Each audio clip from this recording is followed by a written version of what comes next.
It seems like there's a really big important theme there. One, the curiosity when they bring in later has to be part of the other three too.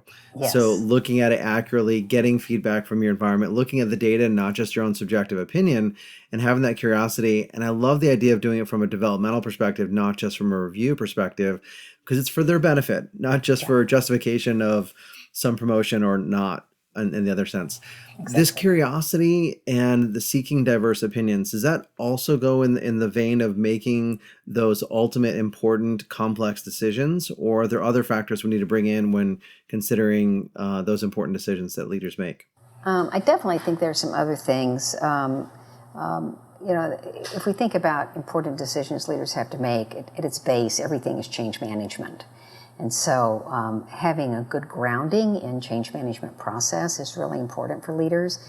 You have to get the people in your organization bought into your vision, where you're going, having them understand how it impacts them, and make sure that they understand what they need to do in order to make that vision a success. And when you're growing, there's a lot of change, there's a lot of ambiguity, and you have to help people deal with that.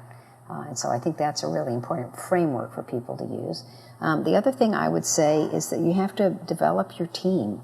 That too often leaders get caught up in having to do everything themselves, which they know is not sustainable and is not scalable, but it's hard to let go of stuff.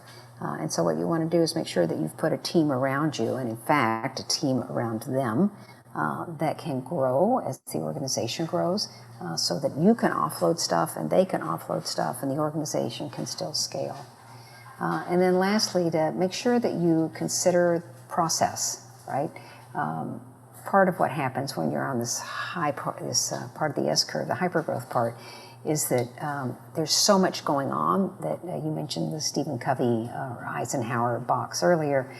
We never get to the important, right? There's no end of urgent to do, and so we have to create time to think for ourselves, and in doing that, to think about what is going on in a way that we can sort of think of it as a utility, where we can put a process around it, so we don't have to think about it again. It can just run.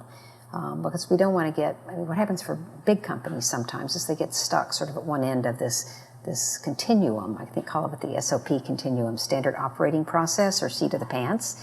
And so we can get stuck in one place or the other. And then big, slow companies often have like way too much over here standard operating procedure that they try to apply to every situation.